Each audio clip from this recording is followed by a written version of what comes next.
It's 4:30 and this is WKYT This Morning. Nearly a year later, a Fayette County grand jury indicts a driver who caused a deadly crash, killing a Lexington couple.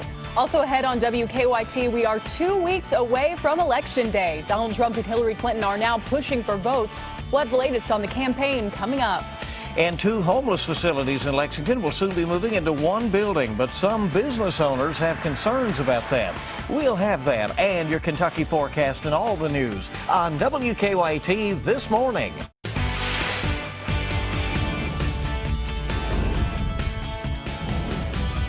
This is WKYT This Morning. Good morning. It's your Tuesday. We welcome you in to WKYT This Morning. I'm Bill Bryant. And I'm Andrea Walker. It is Tuesday, October 25th, and when we stepped outside this morning, it was chilly. I mean, it really is. Believe us, we say that sometimes, you know, you kind of have that feel, but yeah, it's 40-ish in a lot of areas this morning. It is. And we want to check in with meteorologist Micah Harris and see if we climb out of that today. Yeah, it looks like we're going to climb out of it, but let me tell you this. Once we approach the afternoon hours, we're going to be sitting there in the 60s once again, but it is very chilly like they were talking about. It's 37 right now in Boyle County, and that goes for Monticello, that goes for Mount Sterling. So those 3 areas sitting there in the 30s, this is just out at the airport. Some of our backyard thermometers that's not reading out of the airports actually register there in the 30s as well. So it's a pretty chilly start. 45 right now in London, and then you work your way into Lexington and Fayette County. We're sitting there at 47 degrees, 65 by the afternoon. I'll show you a big warm up in your forecast and also rain chances. That's coming up. Okay, we'll see in a little bit, Micah. Let's get to the news. They were heading home to Western Kentucky after visiting family, but just minutes into their trip, police say a couple died in a crash in Lexington. And now, nearly a year later, a grand jury has indicted the driver who investigators say caused it. Lexington police say Joseph and Cynthia Beamer died last December when a truck hit their truck on Versailles Road. WKYT's Garrett Weimer talks to someone who knew the couple. For Matt Bradford and his family, a lot has happened in the last 10 months.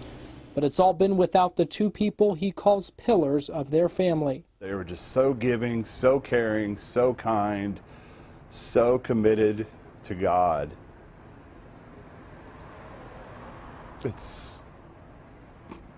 I don't know, I can almost say everything possibly good in the world was described into 2 people that we cared about immensely. Now, though, Bradford says a sigh of relief. A grand jury indicted Crystal Chaffins, the driver investigators say caused the crash that killed Joseph and Cynthia Beamer. Chaffins is charged with manslaughter, possession of cocaine, and driving under the influence. We lost 2 great parents, and an entire family was just totally shocked, and its ripple effects are going to last forever. Bradford says the big thing is they don't want any other families to have to go through what theirs is going through right now. You should never lose your parents in a head-on collision at 10:30 in the morning heading home on a clear day in December. It's just not fair. After a tense and emotional 10 months, Bradford says his family needs prayer as the case starts through the court system, all while they continue to deal with a big loss. In Lexington, Garrett Weimer, WKYT. Chaffins has not yet appeared in court, and Bradford knows there is a long road ahead, but he says the indictment is a big first step to justice. State police hope a surveillance picture could lead them to some clues in a Jackson County arson case. They say the fire destroyed a cabin on Carpenter Ridge Road on October 14th. Police think someone set the fire on purpose. They say a game camera near the scene took this picture of the truck around the time of the fire. Police say they want to talk to the driver of this truck, a newer model black single cab Chevy. They're hoping that person can give them information about the fire. The State Police Arson Task Force is offering a $1,000 reward in the case. Police and emergency management in Garrett County are asking for your help finding a missing teenager. Investigators say 15-year-old Juliet Jacobson ran away from her home on Sylvan last night and hasn't been seen since. They say Juliet left behind a note at her home, but they have not said what was on that note. Investigators say she was last seen wearing a black UK hoodie, gray sweatpants, and teal boots. 2 homeless facilities in Lexington will soon be moving into one building as part of a new 24-hour homeless shelter. City leaders say Divine Providence Incorporated bought a city-owned building on Industry Road. The nonprofit runs both the Community Inn and the Catholic Action Center. City leaders say it's a good move to help the homeless. But as WKYT's Caitlin Sentner tells us, some business owners along Industry Road say they have concerns. I haven't been in a camp in a long time. I don't sleep out in this stuff. 15 years off and on, a Lexington man has been staying at the shelter. I come here, at least I know it's warm. No matter what time of year it is or the weather conditions, there's always a line of people out here waiting to get into the community inn for the night. And then in the morning, they have to leave. You're kicked out. You got to go outside. It's be cold, be wet, and it really sucks. But the city is working to curb the issue. The community inn is consolidating with the Catholic Action Center. There will now be a 24-hour, 7-day-a-week location for those people so that they don't have to leave in the morning. They don't have to get up and pack their stuff all the way back downtown. The move raises some concerns for both Lexington's homeless and their new neighbors. Down there on 5th and Chestnut, it's going to hurt them people down there because it's been there for a long, long time. I've been going in and out of there for over 15 years. The move puts the shelter further from downtown and in the middle of a business complex. Being a merchant directly across the street, I do have concerns for loitering and panhandling from my clientele. Despite seeing a downside, both parties are in mutual agreement. A 24-hour shelter is needed. This is October. You got November coming up and December, so it's going to get really cold. That'd be wonderful to where we could go in and not have to leave and be out in the cold or the rain or the snow. In Lexington, Caitlin Sentner, WKYT. And Lexington city leaders say that new 24-hour shelter should be opening up in February. Election Day is just 2 weeks away from today, and presidential nominees Hillary Clinton and Donald Trump are keeping their focus on battleground states. Clinton is also trying to help other Democrats on the ballot, while Trump made multiple appearances in Florida, which is a must-win for him. Craig Boswell has the latest from the campaign trail. Donald Trump is crisscrossing Florida. Get out and vote. Leave here and vote. Early voting started there Monday, where 29 electoral votes are up for grabs. Who did you vote for today? Donald Trump, even though I'm a registered Democrat. I'm 90 and I don't want to die before I vote for a woman. A new CBS News Battleground Tracker poll shows Trump trails Hillary Clinton by 3 points in Florida.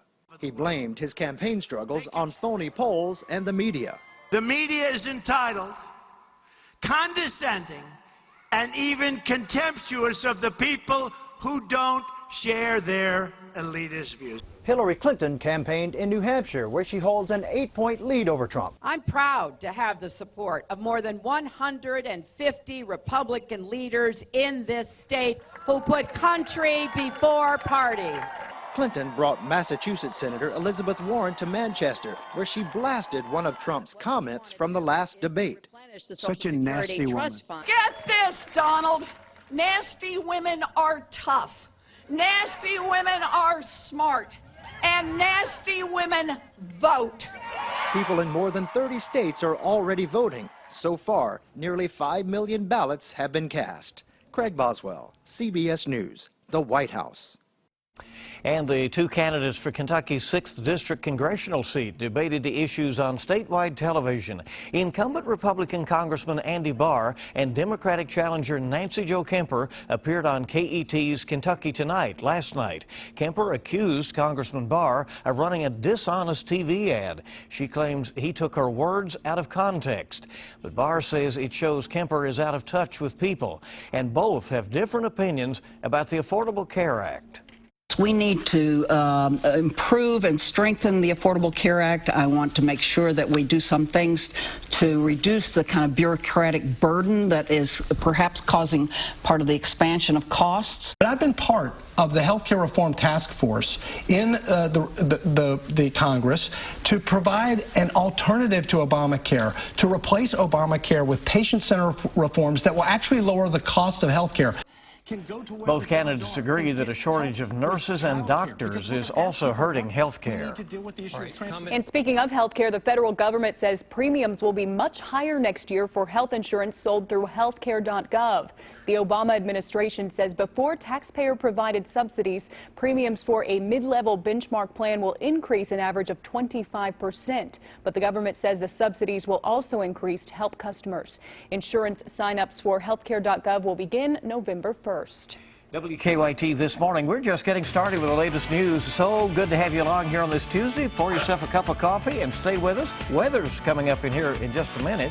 And still ahead, he just can't get enough of his favorite sweet treat. We'll find out how much Rambo loves his ice cream after Micah's forecast.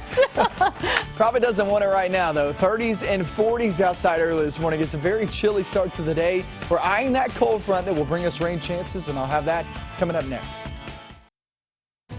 Now, your hour-by-hour forecast with meteorologist Micah Harris. We're there in the 30s and 40s early this morning. As you walk out the door, you will need a coat once you step outside and get in your car. It's just one of those mornings. First time I've cranked on the heat in quite some time. I know this weekend we were much cooler, but I didn't get out in the morning this early in the weekend. So yeah, this is the first time I cranked up the heat, so you might have to do that. 37 now in Danville, 36 coming in Winchester, and also working your way into Mount Sterling. We drive towards your afternoon. We're there in the mid-60s. That is absolutely average later on this afternoon with a mixture of sun and clouds. It's a good looking day. It's one of those days like yesterday where it feels really good if you're in the sunshine, but if you're off in the shade, it could be rather cool. Heading off into the evening hours, it will be a chilly evening heading out to those ball fields. Let's talk about today's talkers. Like I said, normal temperatures today, and then tomorrow we actually rise above that, and that's out ahead of our next system, because when these systems come, they pull in that warmer air, and when it starts getting warmer and warmer, typically we'll start to get some rain in here, and we'll see dry weather until we hit midweek. Thursday will start to be when the rain moves on in. And once the rain moves on in, you're talking about scattered showers, maybe even a few rumbles of thunder. We're going to be looking at that as we head throughout the rest of your work week. So today it's 65 degrees, tomorrow 71. Here's what we cannot rule out tomorrow. That 10% chance that maybe we see a shower, a stray shower here or there before the system actually gets here. And the system actually gets here on Thursday. It's really Thursday morning, often early afternoon. That is the bulk of it at that moment. Temperatures will be right around 67 degrees, so we'll hold temperatures down just a bit. But on Friday, some cooler air rushes on in here. We'll be at 62 degrees. Now, if you remember yesterday, on Saturday and Sunday, we had temperatures there in the 60s. Well, that's because a front was going to make its way through, but now the front looks like it's lagging back behind. And if the front lags back behind, well, number one, you won't get as much rain. Number two, you'll actually allow those temperatures to keep increasing. And so if the front doesn't make its way through at all, then you're talking about pretty nice conditions. But if it does, maybe after Monday being the 31st, which would be Halloween, that's when we're going to be seeing maybe a shot at cooler air. But as of right now, it looks like another mild Halloween. You remember last year, it was pretty mild last year. We were sitting there in the 70s and some there in the 80s. But nonetheless, it looks like it's going to be much warmer than what it looked like yesterday and the day before for your weekend. Was it 2 years ago we had the crazy wind? Do you remember that year? I believe that was last year. With the warm temperatures, all that wind was just pumping in. But good for trick-or-treaters. That's The forecast looking good. So a little pattern change that worked out for us, didn't it? All right. Thank you, Mike. It's 4:46 now. Summer may be over, but one dog in Alabama isn't quite ready to let it go. No, he's not. Reporter Kat Reed tells us about the four-legged ice cream fanatic. Every ice cream man has that one customer. He loves ice cream, you know what I'm saying? Who just can't get enough. Even though this ice cream addict can hardly reach the counter, he's dogged in his pursuit of a popsicle. This dog always get ice cream from me. Why do you not watching it? And Rambo, a 2.5-year-old English bulldog, leaves his owner to pick up the tab. He's like, give me my ice cream, my dad will pay you.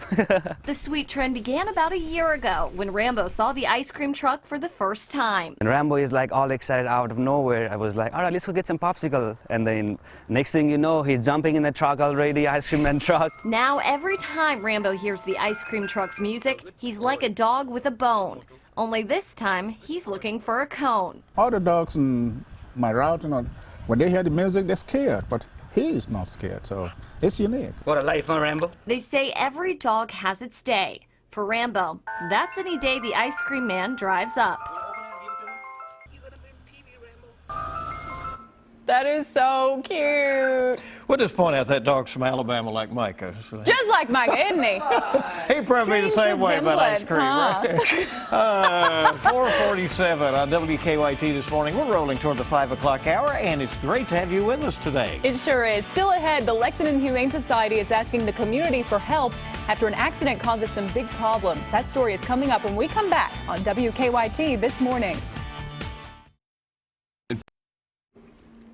Okay, good morning. Welcome back in. WKYT this morning on the air with the latest. Our time is 4:50. It is 10 till 5. An accident near the Lexington Humane Society a few days ago has left the animal shelter with an expensive problem. Police say on Friday a dump truck hit an electric line on Old Frankfort Pike, knocking out electricity to the Humane Society. The power is back on now, but the outage damaged the controls to the shelter's sewage pump. That's causing sewage to back up, and the shelter has had to hire a company to pump it out at a cost of $300 each time. This is not something, unfortunately, that we planned for in our budget. We did not foresee the command panel for our sewage pump going out, and as of right now, we don't know the cost of replacing it. The Humane Society is asking the community for help covering the costs. If you'd like to donate, we have information for you right now on WKYT.com. A man has been charged with murder for the death of a Boyd County man. Ashland police say they arrested Jacob Lane for an unrelated burglary case, but now they have added the murder charge. They say the victim, 21-year-old Justin Reeder, was reported missing last Monday. Police say they found Reeder's body yesterday afternoon in Lawrence County, Ohio. They have not said what they think led up to the murder. A body found in Barron County more than 5 years ago has now been identified. State police say investigators used DNA evidence to identify the body of Camera Purpura of Indianapolis. She had been reported missing in 2007. Police say the body was found in August of 2011 near the Louis B. Nunn Parkway. According to an Indianapolis TV station, police say former truck driver Bruce Mendenhall has been charged in connection to the death. They think he is also behind as many as 7 murders in 4 states. The Whately County Sheriff's Office has released surveillance video of a woman investigators say has been passing fake $100 bills. The video comes from a dollar store near Williamsburg. In that case, police say the woman used fake money to buy a prepaid Visa card. Investigators say fake $100 bills were also passed at other businesses last week. So far, police have not made any arrests. Police in Louisville are looking for a man who they say stole artwork from the Muhammad Ali Center. Police say a painting seen here disappeared about 1 o'clock Saturday afternoon. At this point, investigators have not said how it was stolen or how much the painting is worth. Police have released a surveillance picture of the man who they say stole the painting.